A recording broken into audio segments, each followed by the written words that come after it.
Hello, hello, and welcome to Ladies Who Question. We've got a couple of out there topics. I mean, sort of, I think so. And I think we should just jump right in. Jump right in. Yeah, Waymo. Waymo self-driving taxi cab, Arizona airport. I don't know how you feel about these self-driving cars, but they freaking terrify me, and I'm never getting in one. Okay, Never. well, you might be stranded because that's what we're going to. You'll be like horse and buggy. Oh, there she goes with the car that you have to put gas in? No. I will walk. I got the power right here. All right right. here in below my trunk. The old Anyway, leg power. tell me about this. Okay, so this happened about a week ago, and there was a gentleman that was going to the Arizona airport, and he was in a Waymo self-driving taxi, and it got stuck in a roundabout, and it kept going in circles and circles and couldn't stop. And the poor guy is saying, what am I supposed to do? He's calling customer service for Waymo. It was a person. It wasn't an AI on the other end, because I thought, oh, dear Lord, he's going to get an AI that's really maybe not going to understand what's going on. Or care and never run out. I mean, and the car's never going to stop. And so it was just one of those things with AI that I don't think's been fully tested. And he did make his flight. And here's a little clip because it's pretty funny. I need you to tap my chip in the lower left corner of your app. Can't you just do it? You should be able to handle it. Take over the car. The car is still in control. I could bench press 300 plus, but am I able to control this? Is somebody playing a joke on me? It's like people are the experiment. People are the experiment. That says it all. What was the comment he just had in there? Oh, I had it and then I lost it. He said something like, shouldn't you be able to intervene or whatever he said? Right. And why can't they go in and remotely take control? Right. That should be a non-negotiable. Oh, for sure. Good God. See, now, why would I want to get in something? No. And they have buses. Could you imagine like 25 people in a self-driving bus? No. They have those in, I think, China. I've seen them. Wow. Well, the Chinese are ahead of us, I guess. Yeah, they are. In ways that I don't care to catch up. Yeah. Well, that's why I'm never getting in one. So I don't care. It was a cute, funny, it ended well story. But hey, beware. Yeah. Oh, God. Okay, well, that's just kooky. Okay, the next thing is relevant. Well, it's relevant because of these awful fires in California. It's devastating. And there just wasn't enough resources, manpower. It's such a huge fire. So I was the Santa Anas. Santa Anas, 150 mile per hour winds that curl and dart. Whip around, and the ambers are everywhere. Yeah. And here we are in the Midwest, safe and sound in our home, watching this, just terrified at what's going on. And as I was scrolling one day recently, they were showing these drones that have little fire, that have water attachments, and they can go up in the air and put out water. I mean, not as much pressure as a fire hose, I'm sure, but you can direct them to go into probably hot places where firefighters can't get into. So the drones go above the fire, obviously, and then I wonder how much water did it say? That was my concern, that they don't have a lot of water. Yeah, because it would have to be a gigantic drone, like an airplane-sized drone. They're kind of average-sized drones, but there's several fighting one fire. There's probably 10 drones fighting one fire. Okay, well. That could have been helpful this week. And I will put that on But this was in China. In China. I'll put it on our Instagram, and there'll be some photos of it so you can visualize how this works. I think that's not a bad idea. Why, why not? You can get to the top of, like, if there's a multi-story building or a skyscraper. Right, just any urban area where it's hard to get the fire trucks in, situated, and then get the ladders up. In the meantime, they could throw the drones up there right away. And if even the apartment buildings had them in their possession, where they can get the drones out right away. Well, and they can operate them. The apartment buildings? Well, like the apartment management company. Yeah. That's kind of far-fetched. I just think you... Okay, yeah, I was kind of like jumping the gun. Well, no, I mean, it's a nice thought, but I think I mean, I don't know. They use drones for a lot of things. A lot of people. Well, if they stored them on the roof Oh, and you had controls and you said, okay, dispatch the drones, and you get them to the 3rd floor, 5th floor, 10th floor. it's a thought. Okay. It's a good thought. Okay. But why not? I mean, I don't know. Why not? I'm just trying to think that I'd really want someone who knows what the hell they're doing. A professional firefighter Yeah. to direct the drones. Yeah. Yeah. Yeah. Oh, I mean, speaking of if you that, get doused with water, that's not the worst thing that can happen. Right. You know? But anyway. did you hear about the drone and the plane that had water that crashed into each other? What? Well, I mean, the plane's fine, but there was a drone during the fires that was up in the air, and one of the planes that was carrying water to douse the fire, they collided. Oh, and we've talked about how this could be a problem. So there was probably like a drone surveying the area, showing the devastation. A personal drone who wanted to get photography. It was a personal drone. Yeah. Well, we need laws for airspace because there aren't really laws with the drones, as far as I know. So it didn't impede the plane and the plane. Thank heavens, God. yeah. Could you imagine if the plane crashed? Because of that, well, then that person would be in even bigger trouble. Would be one disaster on top of another. Yeah. Okay. Oh my gosh. But wait, before we go, we need to attribute that first story. Where did that come from? I'm sorry, the one about the Waymo. So that's from It's CNN. on CNN, and if you Google it, you could probably find it from 5 or 6 other outlets. Okay, good. I just want to make sure that we, that wasn't us, that we got that from somebody else. It's not fake news. Okay.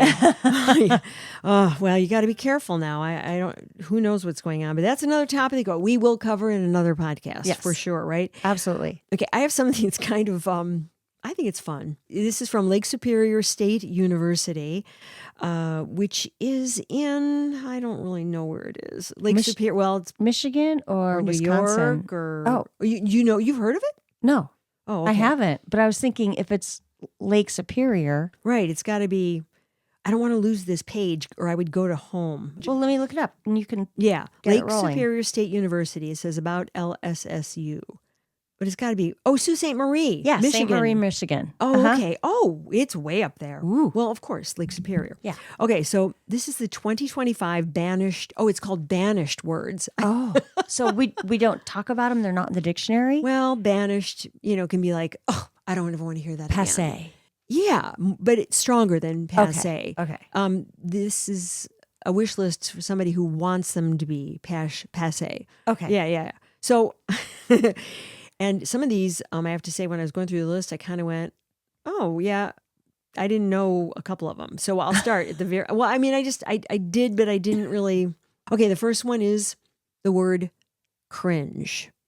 Oh. You know how people keep going, it's so cringy. It's so cringeworthy. Yeah, cringeworthy. And it's like, I remember hearing people use it over and over again. God, I'm tired of hearing that. And first of all, cringy. People keep turning words into, I'm going to sneeze. Right now? I was going to, but I'm not now. Okay, never mind. Don't you hate when that happens? Yeah, it came on strong and then it just went bye-bye. I'm like, okay. Why is it? Do you think your brain takes over and goes, no, don't do this now? I was trying to. Yeah. I always think that's funny. Anyway, this is once packed a punch. It's now overstayed its welcome. Overuse has dulled its impact. Yes. Oh, okay. Because maybe everything isn't so cringy. Ironically, using it might now cause the very reaction it describes. Like that makes sense. Like, they're using that word. Yeah, I hear them say cringy, and I go ooh, and I cringe. Right, which is right. really the proper use of that word. I cringe, you cringe, he cringe. What is the definite? Cringe is like just icky. Yeah, it's like a big ick. Okay, a big ick. Which is also probably next year going to be on the banished words list. Yeah. Anyway, all right, this one's been around for a long time, and I think that's why it's on the list. Game changer. Oh, okay. I kind of like that term, but I guess I better be over it now. I guess it. Well, it's been around for a long time, and it doesn't bug me as much because I don't hear it as often. I think if you're probably in a corporate setting or some kind of setting where, depending on the industry, they probably use, that's a real game changer. Right. Like the stock market. Well, it's a real bro thing. A game changer, man. It's a bro thing. You're right. It's probably why I don't like it. Okay. Oh, this is the next one. Era. Like, because in this, they're saying, unless you're Taylor Swift, it might be time to leave era behind. I don't even use that word. Well, I mean, I think because they kept hearing the Eras tour. Oh, right. Yeah. Right. So they said, this woman, Leah of Holland, Michigan, thanks to the name of Taylor Swift's tour, now there is an era for everyone and everything. And people are kind of saying, I've seen that on Instagram, where they'll say, oh, it's my, whatever, my not eating era, or it's my pomegranate era, or my I'm only working this hard era. It's used in a really weird context. Yeah. So I don't like it. everyone's having an era. Okay. So that's why it's been overused and on the banished list. Okay, this, I agree with this one. The word dropped, like we just dropped our podcast on Wednesday. Or, know. So it says, once edgy and cool, dropped has become more of a letdown. Whether it's an album, a trend, or a product, this term has fallen flat. Because it did start to get used, but I don't know what did we used to say? We used to say released. We used to say this music, it's the release date. We're releasing. And now they say drop date. Okay, so we'll go back to release. Like, I don't know. Are there replacement words for some of these? It doesn't say that. I guess that just has to come up in the natural lexicon of language. Just sort of, I guess this is what's just like dropped all of a sudden became. Yeah. That no one was saying released. The book's being released. Right. The song's being released. We're dropping it tomorrow. Yeah, right. Not that we drop something physically. It's like, okay. No, I mean, a lot of words are multi-purpose. Oh, no, I know. Yeah. Anyway, it's being banished for overuse, misuse, abuse. Abuse. We've abused you, dropped. Right. And hurting my head when all that dropping stuff lands on me. This is from Susan of Littleton, Colorado. Okay. This one, I didn't know until I saw what was in the brackets. It's an acronym, which I'm not up on all these acronyms because there are a bazillion of them. Right. IYKYK. No clue. Nor did I know. If you know, you know. So in other words, I missed that whole era. Yeah. I know. That was good. No. It was good. If you know, you know. And I'm still trying to parse that out in my head. I don't really know what that means. I guess that means like if you're, okay, here's one that got dropped many decades ago, the in crowd. And they would be if you know, because you're in the in crowd. I see. It's kind of. Well, it's sort of like if you're in the club, you know. Right. Yeah, right. It's an inside kind of thing. Yeah. Oh, I wonder if inside baseball I wonder if that's on the list. Well, we'll find out. You hear that once in a while, but it's not overused. Okay, the next one, sorry, not sorry. Oh. Because it's so sarcastic, I guess I like it. But sorry, not sorry. You've heard that. I have, but I've never used it. No, I haven't either, because even though I love sarcasm, it just seems mean. Speaking of sorry, women say that way too much. Oh. And men never say it because they don't give a rat's ass. They don't care. And when I went to my retreat, we could not say sorry. Oh, that's a good rule. It was a good rule. So if you said, oh my God, I'm sorry. Like for stupid stuff, we always say we're sorry. Oh, pass me the pepper and it spills over or whatever. We're like, we jump in and go, sorry. So if we did say sorry, we had to go back and say one good thing about ourselves. Did you find that, we're kind of off topic here, but did you find that it helped alter your behavior going forward after the retreat? Maybe. But it gave you pause. It gave me pause, right. I would think about it more, especially when I was on the retreat. I would think about the whole sorry thing. And because it's meaningless, basically, when we're always saying it. I started saying that, and I don't know why, but when I was brought up to say, like, if you brushed by someone or there was something you'd say, oh, excuse me. Right. And I don't hear very many men saying that either, or frankly, a lot of people saying that either. Right. But even if I brushed by someone on the sidewalk or something, excuse me, or you go by someone in the aisle, grocery store or something. Oh, excuse me, I'm sorry. Oh, yeah. See, excuse me, I'm sorry. Look at that. That was so rote. Right. Oh, okay. Oh, okay. What is this? Let's just see what this says. A half-hearted apology masquerading as bold honesty. This phrase feels as disingenuous as it sounds. Yeah, I haven't read this beforehand. I just kind of skimmed the what you call it. Banished word enthusiasts recommend just saying what you mean, or in at least one case, showing a little kindness. Oh, how about some manners, right? Right. Yeah. Okay, the next one, I have no clue. You have kids, so maybe, I don't know. Skibbity? No clue. Skibidi. Never even seen it in No. print. Okay. Skibidi. Oh, and it says here, this viral word may have resonated with a younger crowd, but for many it is just noised. Agatha from Denmark explains, nobody cares about a skibbity toilet, skibbity fizz, or skibbity Ohio phantom tax. Okay, this is like Mars for me. Like, I don't who is even using that word? well, people in Denmark apparently as well, but because that's who's commenting on this. At this point, nobody even knows what it means, and it just annoys people. Oh, okay. Maybe it's kind of like cool, Yeah. like skibbity. Oh, skibbity toilet, skibbity fizz. I don't. Okay. Oh, this one you're gonna love. This one, 100%. Oh, I agree with that. Everything is, yes. It's just a little tag add-on to of. I don't like it. Like I totally agree. 100. Yeah, I guess it's 100%. It's shorthand, right? Yeah. Yeah. It says, is it possible to be over-enthusiastic about retiring the phase 100%? Absolutely. Its overuse has left no room for nuance or doubt. I thought that was funny. Utilize. Oh, this one. Okay. Yeah, use. Right. It's a way to just, Make you sound more intelligent? I think so. I remember when I would hear that, or if I would use it myself, I would think, I can just use the word use. Or when other people would do that, I'd go, okay, they're trying to make their language more florid and just complicated. And I went, no, here's what they say. A classic offender, utilize proves that longer is not always better. Why complicate things when use works just fine? Okay. Everett from Cumbie, Texas encourages readers to write like you talk and added, Lord, I hope you don't talk like that.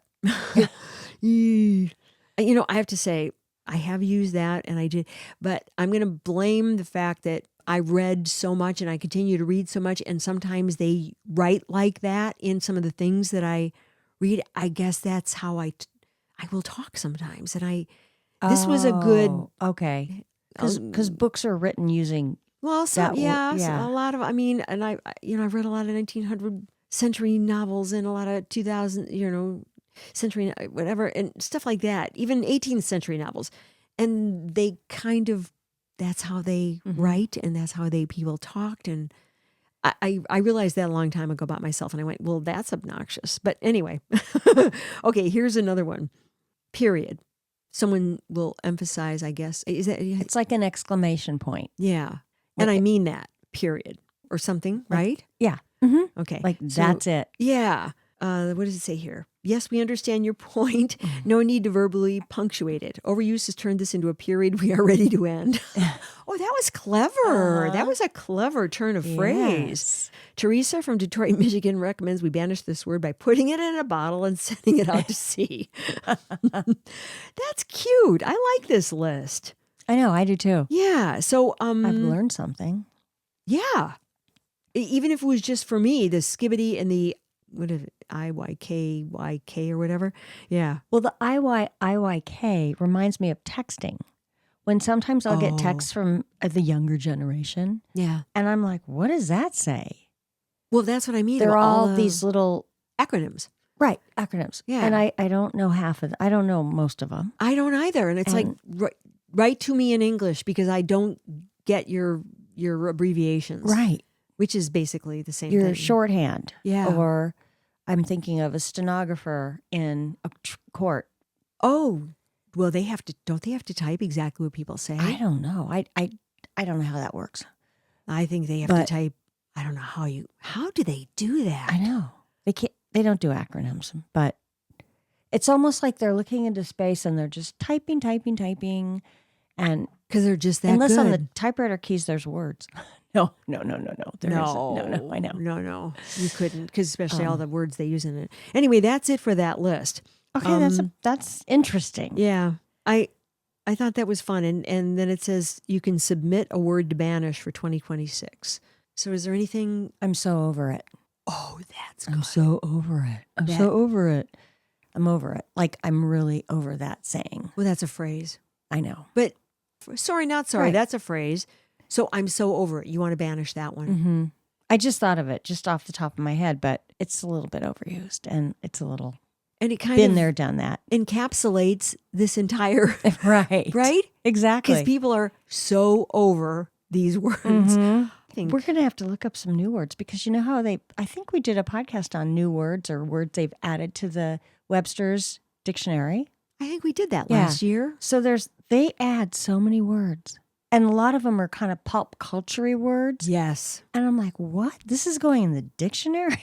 Yeah, and you almost feel like because it's a pop culture word, it doesn't carry the weight enough to be in a dictionary. Like it should be just fleeting like these. Right. In But and out. you still have to have a place to look them up. But I don't want to lose all the other good words. No. Because they've got to take something out, right? I don't know if they take out and they put in and... Oh, well, I bet they used to do that when they had to print dictionaries.